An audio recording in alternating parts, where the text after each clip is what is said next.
주시는 하나님의 말씀은 이사야서 32장입니다. 이사야서 32장 전체인데 오늘 1절부터 8절까지만 같이 읽어보겠습니다. 1절부터 8절까지 말씀 함께 봉독합니다. 보라, 장차 한 왕이 공의로 통치할 것이요 방백들이 정의로 다스릴 것이며 또 그 사람은 광풍을 피하는 것, 폭우를 가리는 곳 같을 것이며 마른 땅에 냇물 같을 것이며 곤비한 땅에 큰 바위 그늘 같으리니 보는 자의 눈이 감기지 아니할 것이요 듣는 자가 귀를 기울일 것이며 조급한 자의 마음이 지식을 깨닫고 어눌한 자의 혀가 민첩하여 말을 분명히 할 것이라. 어리석은 자를 다시 존귀하다 부르지 아니하겠고 우둔한 자를 다시 존귀한 자라 말하지 아니하리니 이는 어리석은 자는 어리석은 것을 말하며 그 마음에 불의를 품어 간사를 행하며 배역한 말로 여호와를 거스르며 줄인 자의 속을 비게 하며 목마른 자에게서 마실 것을 없어지게 함이며 악한 자는 그 그릇이 악하여 악한 계획을 세워 거짓말로 가련한 자를 멸하며 가난한 자가 말을 바르게 할지라도 그리함이거니와 존귀한 자는 존귀한 일을 계획하나니 그는 항상 존귀한 일에 서리라. 아멘. 우리 하나님께서는 이사야 선지자를 통해서 이스라엘 백성과 유다의 죄, 특히 그들의 지도자들이 범하고 있는 죄를 노골적으로 비난하게 하셨고, 또한 유다가 외교적인 수완을 발휘해서 애굽을 의존하려고 하는 것이 얼마나 어리석은 일이며 부질없는 일인지를 알리게 하셨습니다. 그러므로 어려움과 역경 앞에 서 있는 남유다의 지도자들과 백성들은 무엇을 의지해야 하는가?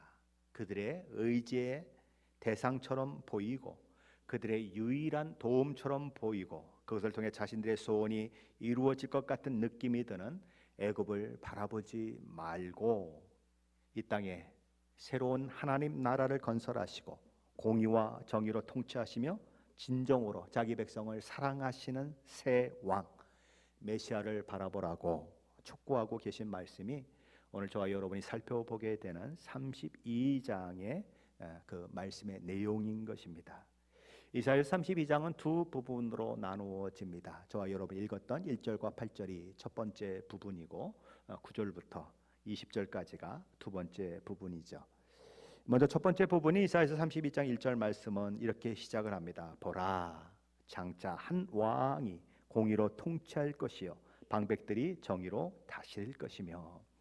이사야 선지자는 장차 일어날 왕에 대해 이야기를 합니다. 메시아를 가리키는 것이죠. 메시아이신 우리 주님은 모든 것을 통치하시되 공의로 통치하시는 분이시다라는 것입니다. 그리고 우리 주님의 통치하시는 그 나라의 모든 리더십들은 그 메시아이신 우리 주님을 닮은 자들이기 때문에 하나님의 공의를 닮아 이 땅에서 다스릴 때 뭘 행하는 사람들인가? 정의를 행하는 사람들이다, 이렇게 말씀하시는 것입니다. 하나님 나라의 왕이신 우리 주님은 세상의 왕들과 달라요.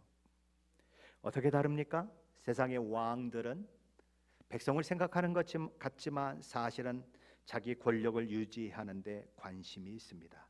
백성을 행복하게 하고 싶은 것 같지만 사실은 자기 행복을 추구하는 경향들이 너무 많습니다. 그래서 악한 왕이나 악한 대통령이 그렇게 한 나라에 세워지면 고통받는 것은 누구예요? 백성들입니다. 우리나라에도 그랬죠. 정의사회 구현이니 이렇게 아주 여러 가지 구호들을 가지고 나오죠. 그리고 어쩌고 저쩌고 국민을 위한 정부니 하고 나오는데 하는 짓들을 보면 전혀 아닌 것입니다. 다 자기 생각을 가지고 움직여요. 그러나 우리 주님은 그렇지 않다라는 것이죠.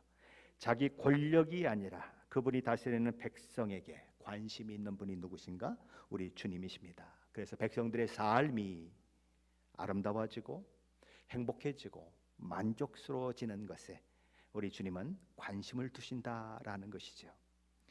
우리 주님은 메시아로서 세상에서 가장 강한 분이시지만 그 강함을 백성들을 억누르고 쥐어짜고 그러는 데 사용하지 않으시고 백성의 참된 기쁨과 평안을 주기 위해서 사용하시는 분이시다라는 것이죠. 그래서 2절 말씀은 어떻게 얘기하고 있습니까? 2절입니다. 한번 같이 보겠습니다. 또 그 사람은 광풍을 피하는 것, 폭우를 가리는 것 같을 것이며 마른 땅에 냇물 같을 것이며 곤비한 땅에 큰 바위 그늘 같으리니. 메시아이신 우리 주님은 첫째로 어떤 분이신가? 광풍을 피하는 피난처와 같은 분이시다라고 이야기합니다. 그분은 마치 폭풍을 만났던 배가 항구에 들어와 험한 파도로부터 보호를 받으며 안식을 취하는 것처럼 그의 백성들을 그분의 날개 아래 보호하시는 분이시다라는 것입니다. 그러나 세상의 왕들은 백성을 보호하기는커녕 험난한 세상의 파도에 휩쓸려 가도록 내주었죠. 그러나 우리 왕이신 우리 주님은 그 정반대의 일을 하고 계신다라는 것입니다. 또한 우리 주님은 둘째로 폭우를 가리는 것 같으신 분이시다라고 이야기합니다. 왕이신 우리 주님은 광풍을 피해 들어온 선박을 위험에서 구할 뿐만 아니라 필요에 따라서는 방파제를 만들어서 거센 파도와 바람으로부터 배를 지켜줌으로써 배가 파손되지 않도록 보호하시는 분이시다라는 거죠. 백성을 등쳐먹고 착취하던 이스라엘의 왕들과는 근본적으로 다른 왕이 누구신가? 우리 주님이시다라는 것입니다. 셋째로 우리 주님은 그가 다스리는 백성들에게 마른 땅의 냇물 같은 분이시다라고 이야기합니다. 우리 주님은 모든 시냇물이 말라버려서 생명이라고는 전혀 찾아볼 수 없는 메마른 시내에 생수의 강을 흐르게 하심으로 생명을 공급하시는 분이시다라는 것이죠. 이스라엘의 왕들은 백성들로 하여금 황무지처럼 말라붙게 만들었습니다. 그들의 삶을 황폐하게 만들었고 죽음으로 내몰았습니다. 하지만 왕이신 우리 주님은 메마른 광야의 광을 내시고 그분의 백성으로 하여금 마시게 하시는 분이시다라는 것이지요. 넷째로 우리 주님은 어떤 주님으로 묘사가 되고 있는가? 때학볕에 내려지는 사막 가운데 놓여진 거대한 바위가 만들어주는 그 그늘 아래에 쉬게 하셔서 참 쉼을 얻게 하시는 그런 분이시다라고 이야기합니다. 광야가 어떤 것입니까? 사막이 어떤 것입니까? 구름 한 점 없이 뜨거운 햇빛이 내려쬐는 것이고 그 햇빛으로 인해서 모래가 아주 후끈후끈 달아오른 그런 것이 사막이고 광야인 것이죠. 그런 길을 걸어간다고 하는 것은 결코 쉽지 않은 길입니다. 그런데 거기서 바위 그늘을 만난다고 하면 그야말로 참 쉼과 안식을 얻게 되는 것이 아닐 수 없죠. 우리 주님의 통치 아래 있는 자들이 누리는 복이 이런 것들이다라고 성경은 이야기하고 있는 것입니다. 그런데 우리가 우리 삶을 살다 보면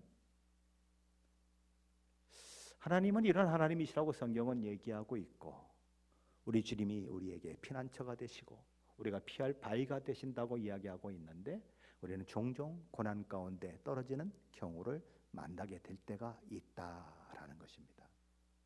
그럴 때 어떻게 우리는 생각해야 할까요? 하나님 왜 나만 이런 고통을 당합니까? 라고 이야기를 해야 할까요? 아니면 어떻게 이야기를 해야 할까요? 예수 믿는 사람에게 다른 사람은 한 사람도 비를 안 맞는데 나만 비를 맞는 경우는 있을까요? 없을까요? 없습니다. 다 같이 비를 맞는 경우는 있어도 자기 혼자만 비를 맞는 경우는 없습니다. 반대로 모든 사람이 비를 맞는데 자기 혼자 비를 안 맞는 경우는 있습니다. 왜요? 하나님의 특별한 보호하심과 인도하심 함께 할 때에 그런 역사가 일어나는 것입니다. 그러므로 우리는 왜 나만 힘드냐고 얘기해서는 안 돼요. 하나님께서는 우리를 나만 힘들게 하시는 분이 아니시고 늘 이렇게 보호와 인도하신 가운데 두시는 분이시다라는 거죠. 우리 주님은 요한복음에서 자신을 이렇게 소개하십니다. 요한복음 10장 11절이죠. 나는 선한 목자라. 선한 목자는 양들을 위하여 목숨을 버린다. 마가복음 10장 45절에서는 이렇게 말씀합니다. 인자에 온 것은 섬김을 받으려 함이라 도리어 섬기려 하고 자기 목숨을 많은 사람의 대속물로 어떻게 하는가? 주려 함이니라. 그분은 왕이시지만 자기 백성을 위해 자신의 생명을 줄 수 있는 왕이신 것이죠. 그분은 하나님이시지만 피조물을 위해서 사람이 되어 피조물의 죄를 사함받기 위해서 십자가에 죽으시는 분이신 것입니다. 우리가 믿는 하나님이, 우리가 믿는 예수 그리스도가 세상이 믿는 종교와 확연하게 달라지는 부분이 바로 그것이에요. 세상의 모든 신들은 나를 섬기라고 말합니다. 세상의 모든 신들은 나를 즐겁게 하라고 말합니다. 그러나 우리 주님은 친히 우리가 아직 죄인 되었을 때에 사람이 되어 이 땅에 오셔서 십자가에 죽으심으로써 하나님이 우리를 얼마나 사랑하시는지를 보여주시는 그런 분이십니다. 찾아 내려오시는 분이세요. 그것이 우리가 믿는 예수 그리스도, 우리가 믿는 하나님이 세상의 종교가 만들어낸 그 신들과 다른 것입니다. 그런 왕이 저와 여러분의 왕이라고 하는 사실보다 더 기쁘고 복된 소식은 없는 것입니다. 맹수의 특징은 뭘까요? 맹수의 특징은 사납고 힘이 세다는 것입니다. 그래서 자기 힘으로 그 거친 밀림에서 자기 삶을 살아가는 것이 맹수의 모습이죠. 하지만 그에 비해서 양은 힘도 없고 연약하기 그지 없습니다. 그러나 양에게 축복된 것이 하나 있습니다. 맹수에게 없는 목자가 양에게는 있다라는 것이죠. 그럼 한번 물어보십시다. 맹수가 행복할까요? 양이 행복할까요? 왜 양이 행복하죠? 목자가 있기 때문입니다. 양은 힘도 없고 맹수가 잡아먹으려고 그러면 잡혀먹는 그런 연약한 존재이지만 누가 평안할까요? 누가 마음에 쉼이 있을까요? 양은 편안히 잠들지만 맹수는 편안히 잠들지 못합니다. 맹수는 어떻게 하면 먹이를 잡을까 이리 뛰고 저리 뛰고 잘못하다가 어떨 때는 그렇죠? 뭐 사자도 보니까 어떨 때는 뭐 그냥 기린한테 뒷발차기 한 대 맞아가지고 갈비뼈가 부러지고 뭐 그런 것도 나오더라고요. 자기 마음대로 안 되는 것입니다. 힘이 있다고. 그러나 양은 먹는 거 걱정 안 합니다. 물 마실 걱정 안 합니다. 그렇죠? 그냥 졸리면 자고 기분 나쁘면 옆에 있는 양도 뿔을 한번 받아버리고 뭐 그러고 그냥 살면서도 편안한 것입니다. 왜요? 목자가 있기 때문이죠. 우리에게도 그 목자가 있다고 하는 것 기억하십시오. 우리의 인생을 책임지고 때마다 일마다 푸른 초장과 실만한 물가로 인도하시는 우리 주님이 우리의 왕이시고 목자라고 하는 것. 나는 비록 연약하고 아무 힘이 없지만 우리 주님이 나의 목자가 되셔서 나를 오늘도 쉬게 하시고 평안을 누리게 하신다고 하는 것, 저희 여러분은 기억해야 하는 것입니다. 그래서 우리는 그분께 우리의 삶을 드릴 수가 있는 것이죠. 우리는 그래서 그분에게 우리의 삶을 올인할 수 있는 것입니다. 그분의 사랑에 메인자가 되어서 우리는 주님의 종이라도 좋습니다. 주님의 노예라도 좋습니다라고 고백하며 그렇게 살아가는 것이죠. 그렇다면 그렇게 참된 왕이 다스리고 통치하는 나라가 되면 그 나라에는 어떤 변화들이 있게 될까요? 첫 번째 변화는 사람들에게 참된 영적 변화가 일어난다라는 것입니다. 누구에게 변화가 일어난다고요? 우리 자신에게 변화가 일어난다는 것입니다. 하나님은 영원하신 분이십니다. 영원히 변하지 않는 분이십니다. 그러므로 하나님은 과거나 현재나 미래나 언제나 변함이 없으세요.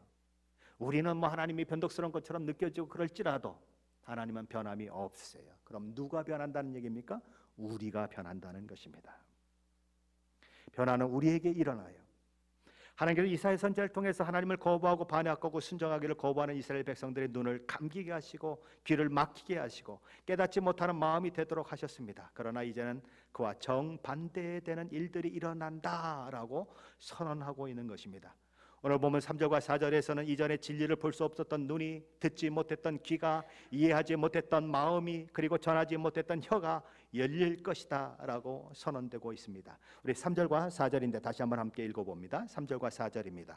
보는 자의 눈이 감기지 아니할 것이요 듣는 자가 귀를 기울일 것이며 조급한 자의 마음이 지식을 깨닫고 어눌한 자의 혀가 민첩하여 말을 분명히 할 것이라. 이 3절과 4절은 참 간단한 구절 같은데 의견이 크게 세 가지로 갈라지는 그런 본문입니다. 여러분이 여러 번역본을 이렇게 보신다고 하면 뭐 현대어 성경도 보시고 세번역 성경도 보시고 또 현대인의 성경도 보시고 또 공동 번역도 보고 메시지 성경도 보고 이렇게 보시면 저마다 제각각이에요. 그게 세 가지로 이렇게 나눠집니다. 첫째는 이게 누구에게 해당되느냐 하는 것입니다. 이 모든 것들이 지금 메시아이신 왕에게 해당된다라고 보는 번역본들이 있습니다. 그래서 그분은 눈을 감지 않고 우리를 쳐다보시고 귀를 막지 않고 우리에게 귀를 기울이시고 조급한 마음으로 우리를 다루지 아니하시는 그런 분, 그리고 우리에게 늘 민첩한 말을 분명히 하시는 분, 뭐 이렇게 설명을 하는 것입니다. 또 하나의 의견은 앞에서 두 가지는 왕이신 메시아이신 그분에 대한 이야기고, 뒤에 두 가지 뭐 마음이 민첩하고 온전한 혀가 흘리는 것은 우리에 대한 이야기다라고 보는 견해가 있습니다. 그리고 마지막 세 번째 견해는 이 모든 것들이 우리에게 해당되는 것이다라고 보는 견해인 것입니다. 그럼 저는 조금 아까 뭐라고 얘기했죠? 세 번째 견해를 가지고 얘기하는 것입니다. 이것이 다 우리에게 해당되는 것이다. 이렇게 봐도 저렇게 봐도 우리에게 너무 은혜예요. 왜요? 하나님이 불꽃 같은 눈동자로 눈을 감지 아니하시고 우리를 보신다.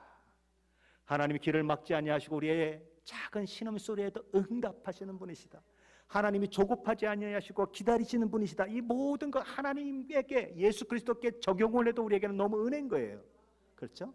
반대로 우리의 눈을 열어주시고 우리의 귀를 열어주시고 우리의 마음을 부드럽게 해주시고 또 우리의 입을 열어서 하나님의 귀한 것들을 듣게 하시고 하나님의 귀한 것들을 보게 하시고, 그리고 우리의 마음이 부드러워져서 예수 그리스도를 영접게 하시고 하나님을 섬기게 하시고, 또 우리의 입술을 통해서 하나님을 찬양하고 높여드리고 예수 그리스도의 복음을 전하는 그런 사람들을 우리로 하나님이 만들어 주신다면 그것도 은혜인 거예요. 둘 다가 다 은혜예요. 그래서 저는 그렇게 생각합니다. 어떻게 해석해도 아무 문제가 없다. 그러나 신약에 있는 말씀들을 생각하면서 저는 세 번째 견해를 취하면서 한번 나아가 보려고 하는 것입니다. 우리 주님은 오실 메시아가 당신이니까, 아니면 내가 오실 메시아를 기다려야 합니까? 라고 묻는 세례 요한의 제자들의 질문에 이렇게 답을 하셨습니다.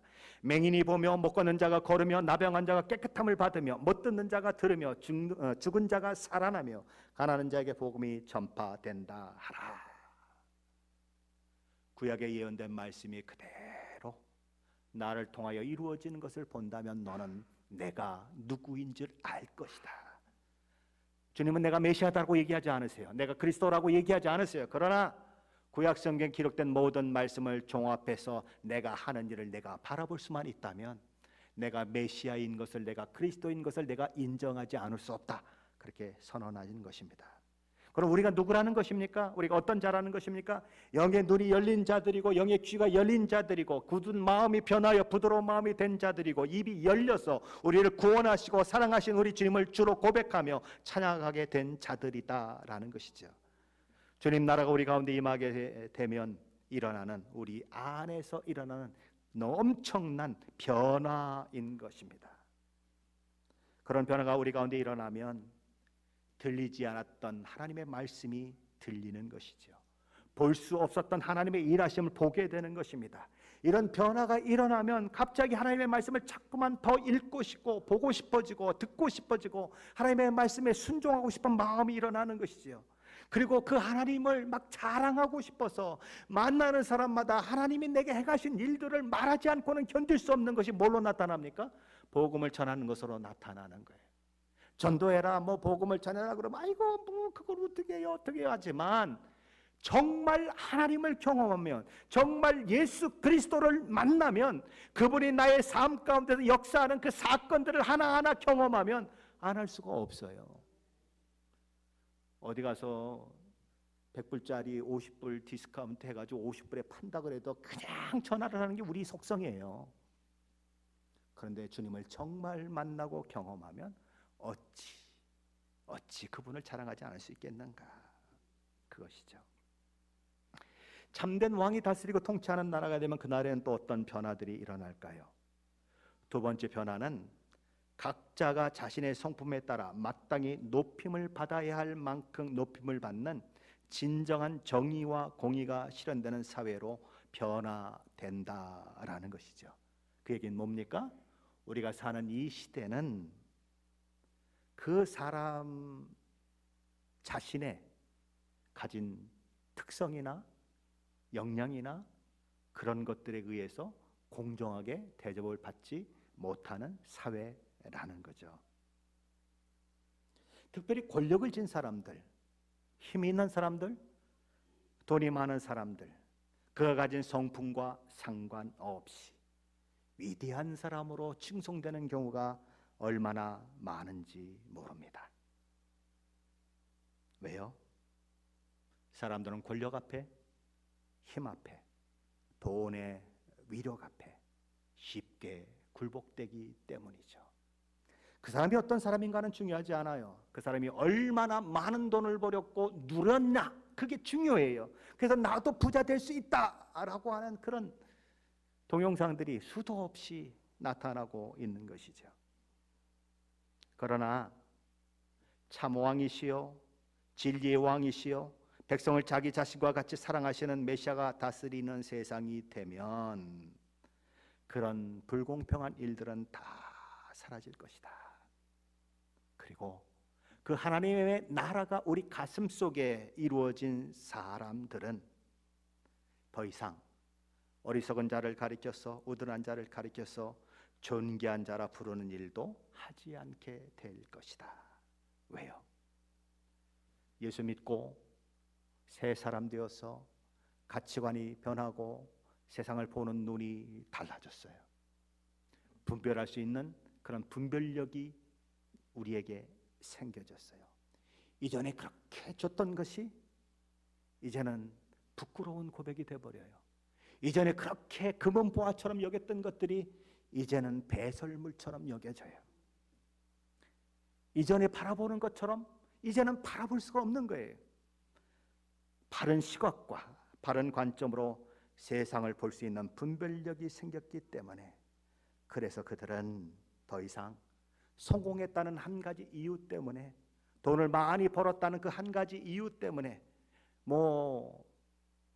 엄청난 그런 부를 자랑할 만큼 그가 누리고 있다고 하는 그 사실 때문에 거기에 주눅들지 않으며 그것을 부러워하지 않으며 그것 때문에 인생 가운데 괴로움을 느끼지 않는다라는 거죠.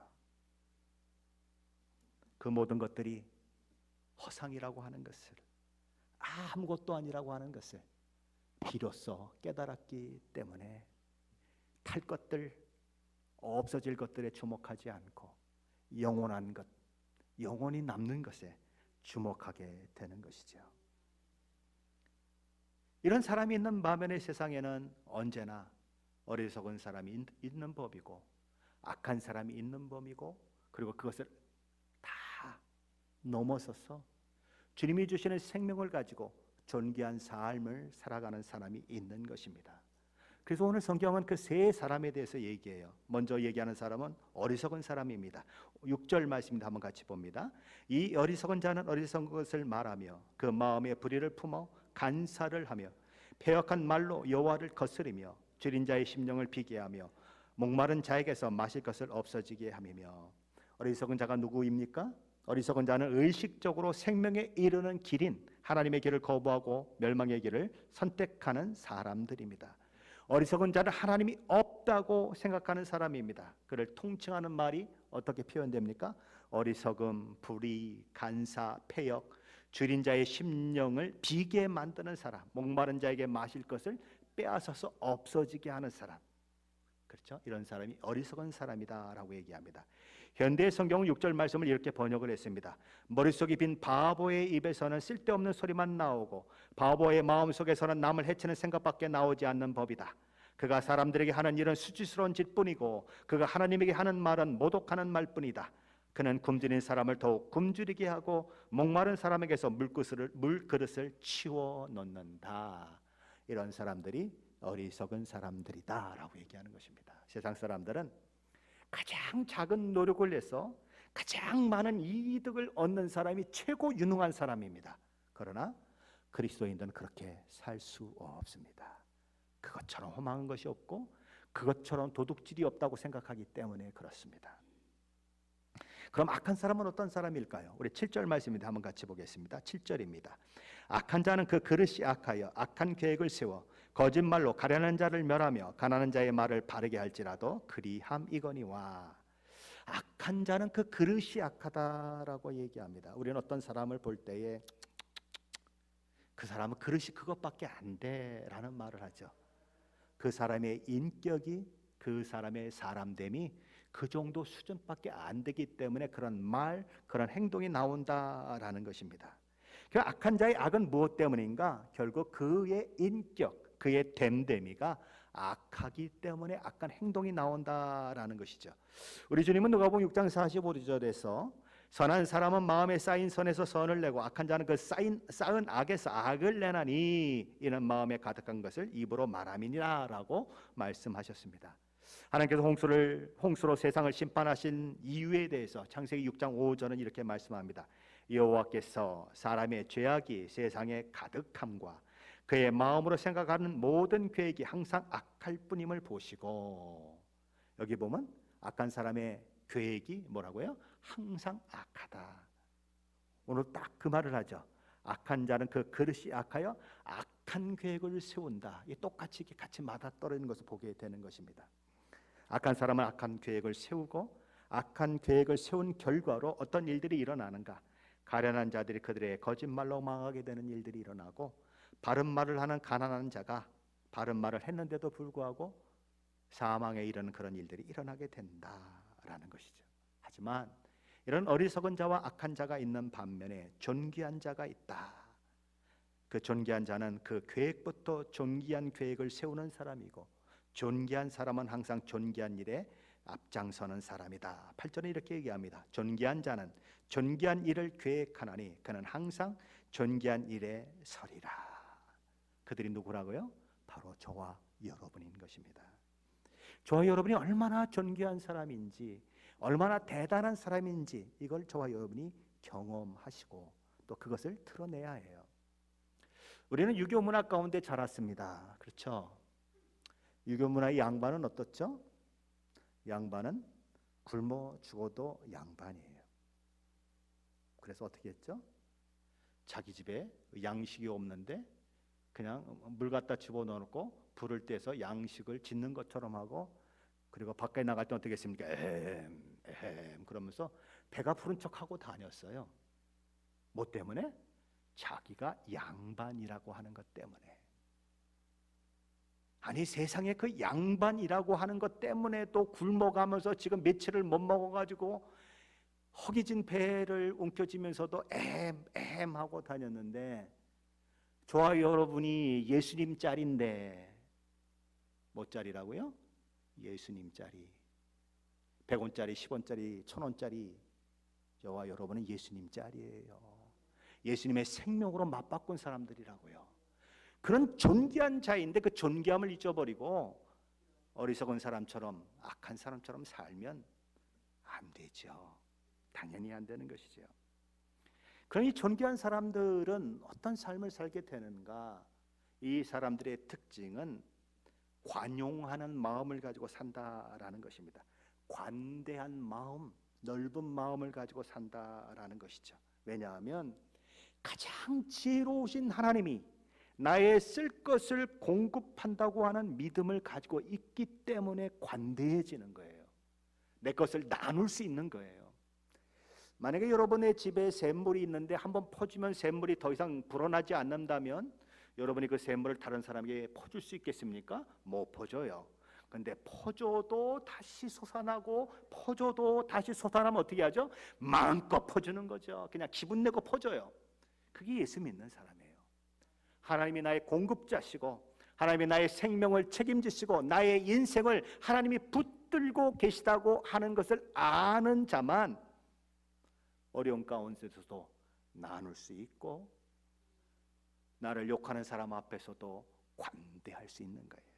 그게 없으면은 뭐라 그랬죠? 밴댕이 속이라 그러나요? 그렇게 그냥 펄펄 뛰는 사람이 되는 거예요. 이제 이사야서 32장 두 번째 부분을 생각해 보아야 할 시간이죠. 그 두 번째 부분은 여인들에 대한 심판의 내용으로 시작되고 있습니다. 오늘 보면 9절로 11절인데 한번 같이 읽어보겠습니다. 9절로 11절 말씀입니다. 너희 안일한 여인들아 일어나 내 목소리를 들을지어다. 너희 염려 없는 딸들아 내 말에 귀를 기울일지어다. 너희 염려 없는 여자들아 1년 남짓이 지나면 너희가 당황하리니 포도 수확이 없으며 열매 거두는 일이 이루지 않을 것입니다. 너희 안일한 여자들아 떨지어다. 너희 염려 없는 자들아 당황하여 할지어다. 옷을 벗어 몸을 드러내고 배로 허리를 동일지어다. 어떤 경우에는 이런 말씀을 보면 여인들이 좀 기분 나빠하더라고요. 아, 왜 남자는 얘기하냐고, 왜 여자만 얘기하느냐고. 다 해당되는 것입니다. 영어에서 나라를, 성을 이야기할 때 she를 씁니까? he를 씁니까? 우리 그레이스 she를 써요? he를 써요? 성이나 나라. 그럼 배는 뭐 she를 써요? he를 써요? 다 she를 씁니다. she. 여성으로 표시합니다. 여성에게만 해당되는 것이 아니라 여성, 남자 다 해당되는 거예요.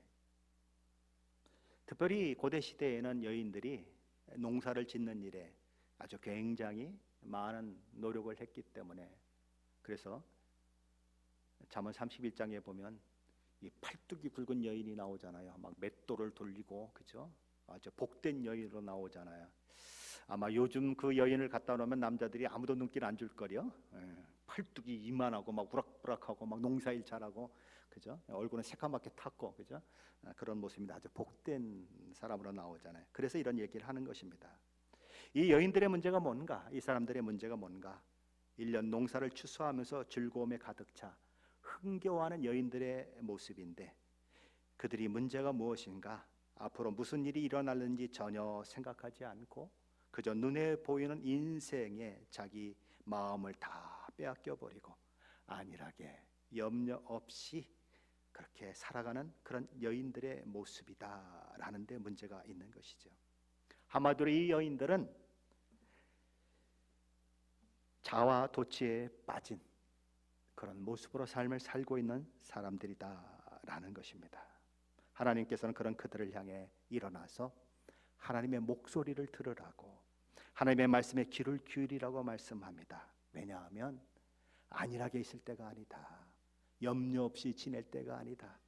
내가 지금 거둔 수확이 얼마나 많은가. 내 영혼아, 내 영혼아, 내가 너를 위하여 창고를 다시 짓고 수많은 곡식을 쌓아두었으니 평안할지어다, 평안할지어다라고 얘기했던 부자처럼 그렇게 있을 시간이 아니기 때문이다라고 말씀하시는 거예요. 왜냐하면 하나님은 그런 안일과 그런 염려 없음을 깨부시는 일을 곧 하실 것이기 때문입니다. 지금은 그들이 거두어들인 수확에 취해 세상 모든 것을 다 얻은 것인 양 생각하며 기뻐하고 평안하다 평안하다 하고 있지만, 한 해만 지나면 그들이 수확할 것이 없을 때가 올 것이고 포도원에 열매가 없을 때가 올 것이고 옷을 벗어 몸을 드러내고 베옷을 허리에 동이며 포로가 되어 노예와 같은 삶을 살며 통곡하는 때를 맞이하게 될 것이기 때문이죠.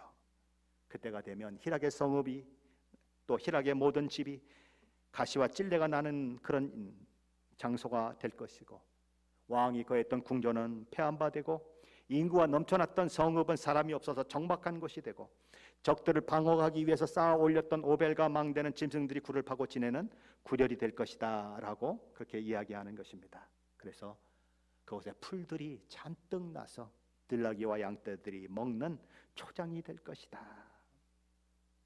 안전하고 걱정 없이 지내다가 이런 일을 만나게 되면 그들에게 있어서는 그야말로 날벼락이죠.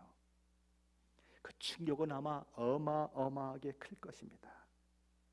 그런데 우리 주님은 마지막 때가 그러할 것이다 라고 말씀하시면서 마지막 때를 가리켜 노아의 홍수 때와 같을 것이다 라고 그렇게 경고하셨습니다.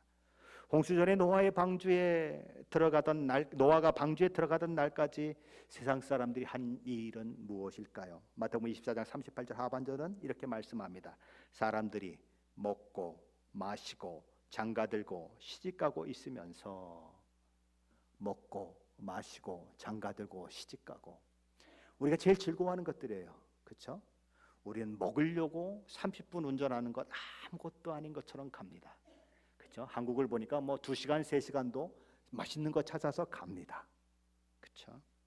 시집가고 장가가는 일에 돈을 도대체 얼마나 투자하십니까? 네, 얼마 전에 친구 아들이 결혼식을 해가지고 갔는데 뭐 그 결혼식 그 모든 프로그램까지 다 그 결혼 전문으로 하는 사람들에 맡겼대요. 얘가 그래도 돈을 꽤 잘 버는 애인데 그걸 갚느라고 매달 1년 동안 갚았대요. 뭘 위해서? 결혼식을 위해서. 1년에 딱 한 번 있는 결혼식을 위해서. 그렇죠? 적어도 몇만 불을 그냥 홀딱 써버렸다. 세상에서 있는 일들이에요. 평범하게 일어나는 일들이에요. 아무렇지도 않게 하는 일들이에요. 근데 문제가 뭡니까? 그게 나쁘다는 것이 아니라 거기에만 취해서 홍수가 나서 세상이 멸망한다고 외치는데도 아무도 듣지 않았다는 거예요. 그래서 방주의 문이 닫혀버리고 아무도 들어갈 수가 없게 되고 비는 계속 쏟아지는데 구원을 받을 수 없는 그런 상황 가운데 있었다라는 거죠. 마지막 때를 준비하지 못했다. 일상에 취해서 홍수로 망한다는 노아의 외침소리를 듣지 못했다. 오늘 여인들의 모습이 바로 그렇다는 것입니다. 현실만 바라보며 현실에 취해서 마지막 때를 준비하지 못하는 사람들처럼 살고 있는 시대, 바로 오늘 우리가 살고 있는 이 시대다라는 것입니다. 저와 여러분은 어떻습니까? 예수 믿는 저와 여러분은 어떻습니까? 마지막 때에 대한 긴장감을 가지고 오늘을 살아내고 있습니까? 우리 주님은 주님이 오시는 그날은 도둑이 오는 것 같다라고 말씀하십니다. 매일매일의 삶 속에서 그런 거룩한 긴장감이 없이 저와 여러분이 살아가고 있다면 어쩌면 저와 여러분의 신앙은 병들어 있는지 모릅니다. 주님 오심을 늘 마음속에 기억하면서 주님 앞에 내가 어떤 모습으로 드려지게 될까? 주님은 나를 어떻게 평가할까? 그 생각을 머릿속에 가지지 않고 살아간다면 어쩌면 저와 여러분은 먹고 마시고 시집가고 장가가는 것에 너무 심취되어 있는지도 모릅니다. 안일한 여성이다, 염려 없는 여성이다라고 꾸중을 들었던 그 사람의 길을 가고 있는지도 모릅니다.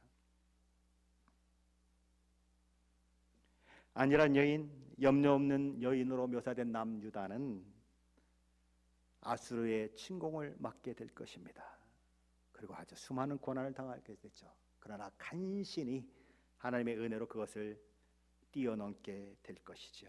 그러나 아수르의 침입으로 끝나는 것이 아니라 아수르를 멸망시킨 신바벨론의 침략을 맞아서 나라를 잃게 될 것입니다. 그런데 나라를 잃어도 정신을 못 차리니까 하나님께서 메대와 바사 나라를 또 일으키셔서 그들을 속국으로 삼는 그런 일들이 있을 것입니다. 메대 바사를 통해서도 그 일이 다 이루어지지 아니하니까 헬라 제국을 통해서 그들을 또 징계하시는 일들이 있을 것입니다. 헬라 제국이 지나가도 정신을 못 차려요. 그러니까 로마 제국이 나타나게 될 것이지요. 매를 때리는데 회개하고 돌이키지 않으니까 하나님은 매를 자꾸 바꾸시는 거예요. 처음에는 쌀이나무에서 대나무로, 대나무에서 박달나무로 자꾸 바꿔가는 거예요. 바꿔가도 정신을 못 차렸죠. 그래서 로마 시대에 누가 오십니까? 예수 그리스도가 오시는 것이죠. 그래서 예수 그리스도가 이 땅에 오셔서 십자가에 달려 죽으심으로 우리에게 무엇을 허락하십니까?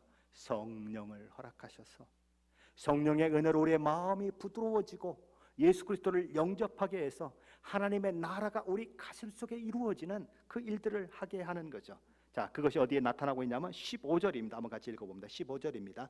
마침내 위에서부터 영을 우리에게 부어주시리니 광야가 아름다운 밭이 되며 아름다운 밭을 숲으로 여기게 되리라. 앞에 폐허가 된 이런 것들은 바로 예수 그리스도가 없는 하나님을 떠난 인생들의 모습이라면 지금 하나님의 영이 우리에게 부어져서 광야가 아름다운 밭이 되고 그 밭이 마치 무성한 나무가 가득 찬 숲처럼 보이는 그 상황이 만들어지는 것은 하나님을 아는 예수 그리스도를 영접하고 구원받은 자의 풍성한 삶, 풍요한 삶, 복된 삶을 말하는 것이죠. 그때에 어떤 일이 일어나는가? 우리 16절로 18절이 한번 같이 읽어보죠. 그때에 정의가 광야에 거하며 공의가 아름다운 밭에 거하리니 공의의 열매는 화평이요 공의의 결과는 영원한 평안과 안전이라. 내 백성이 화평한 집과 안전한 거처와 조용히 쉬는 곳에 있으려니와. 그렇죠? 하나님 나라가 임하면 우리 마음 가운데 이런 것들이 일어납니다. 하나님 나라가 우리 가슴 속에, 우리 마음 속에 들어와 있기 때문이죠. 그리고 종국적으로 최종적인 그런 나라가 임하면 바로 이런 나라가 전 우주적으로 일어나게 될 것이죠. 자, 19절, 20절 뭐라고 말씀하는가 한번 보십시다. 19절, 20절입니다. 그 숲은 우박에 상하고 성읍은 파괴되리라. 모든 물가에 씨를 뿌리고 소와 나귀를 그리로 모는 너희는 복이 있느니라. 두 개가 대조되고 있습니다. 숲이 우박에 상하는 일들이 있습니다. 성읍이 파괴되는 일들이 있습니다. 어떤 사람들은 이것이 아수르의 멸망을 이야기한다, 이렇게 이야기를 합니다. 심판에 대한 이야기죠. 하나님의 나라가 이 땅에 임하는 그 시대는 어떤 시대입니까? 예수 그리스도가 이 땅에 오셔서 세상을 심판하는 시대입니다. 세상에 심판이 있고 나서 하나님의 나라가 이 땅 가운데 완전히 이루어지는 거예요. 지금 그것을 대조적으로 보여주고 있는 것입니다. 자, 20절에 보면 이런 말씀이 있습니다. 모든 물가에 씨를 뿌리고, 어디에 씨를 뿌립니까? 물가에 씨를 뿌립니다. 물이 많은 곳에 씨를 뿌리면 잘 자라나겠죠. 근데 재미있는 표현이 있습니다. 이들이 물가에 씨를 뿌리고는 어떻게 합니까? 소와 나귀를 그리로 몬다라고 되어 있습니다. 물가에 씨를 뿌려서 파릇파릇 그 곡식들이 싹을 내가지고 막 땅을 박차고 올라오는데 자기 먹으려고 그러는 게 아니라 뭘 한다고요? 소와 나귀를 글로 몬다. 그렇게 자라난 곡식들을 누가 먹게 하는가? 소와 나귀가 먹게 한다. 무슨 얘기를 하고 싶은 걸까요? 하나님의 나라는 그렇게 풍요롭다는 거예요. 모든 것이 넉넉하다는 거예요. 소와 나귀도 금방 자라난 곡식을 먹을 정도로 아주 풍요롭다라는 것이죠. 그리고 이런 문장들 쫙 이렇게 읽어 내려가면 여러분 마음 가운데 어떤 마음이 듭니까? 저 농촌에, 한가한 농촌에, 그렇죠?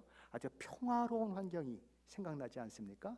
하나님의 나라는 그렇게 평화롭다라는 것입니다. 오늘 말씀을 통해서 저와 여러분이 생각해야 할 것들이 있습니다. 하나님 우리에게 어떤 나라를 주시기 원하시는가? 하나님은 우리에게 어떤 분이신가? 저와 여러분은 생각해야 하는 것이죠. 이 땅에 세 종류의 사람이 있습니다. 나는 예수 믿고 존귀한 자의 모습 가운데 있는가? 그리고 안일한 여인들에 대한 경고가 있습니다. 현실에 취해서, 내가 누리고 있는 것에 취해서 하나님의 나라도 생각하지 못하고 하나님을 위해서 달려가지도 못하는 내 모습, 그저 즐기고 먹고 마시고 사는 데 집중하는 내 모습은 없는가 한번 생각해 보십시오. 그리고 하나님 나라가 이 땅에 임할 때에 우리에게 주시는 놀라운 풍요, 아름다움을 한번 마음에 새겨 보십시오. 그러면 저와 여러분이 어떻게 살아야 하는가? 결론이 나오게 되어 있는 것입니다. 우리가 해야 할 일은 당연한 것이죠. 세상이 알지 못하는 사랑을 받은 자들로서, 세상이 알지 못하는 하나님의 은혜를 받은 자들로서, 그리고 최종적이고 궁극적인 하나님 나라가 상속될 자로 이미 작정된 자들로서 저와 여러분이 이 땅에서 하나님의 자녀로, 하나님의 백성으로 우리의 삶을 살아내야 하는 것입니다. 세상은 말합니다. 하나님 의지해야 소용없어. 애굽을 의지해야 내가 살 수 있어. 그러나 성경은 말합니다. 애굽은 아무것도 아니다. 너가 의지할 대상이 아니다. 내가 오직 의지할 대상은 여호와, 만군의 여호와 하나님이다라고 말씀하는 것입니다. 저와 여러분이 어디에 귀를 기울이냐에 따라서 성경이 주시는 복과 은혜를 누리느냐 누리지 못하느냐가 결정될 것입니다. 저와 여러분의 삶을 통해서 하나님을 놀랍게 섬길 뿐만 아니라 하나님의 자녀의 특권과 그 복을 나누는 자들이 될 뿐만 아니라 또한 복음의 증인된 자들이 되어서 이 하나님의 나라가 날마다 주변으로 확장해가는 그 일에 저와 여러분 모두가 쓰임받게 되시기를 예수 그리스도의 이름으로 간절히 축원합니다.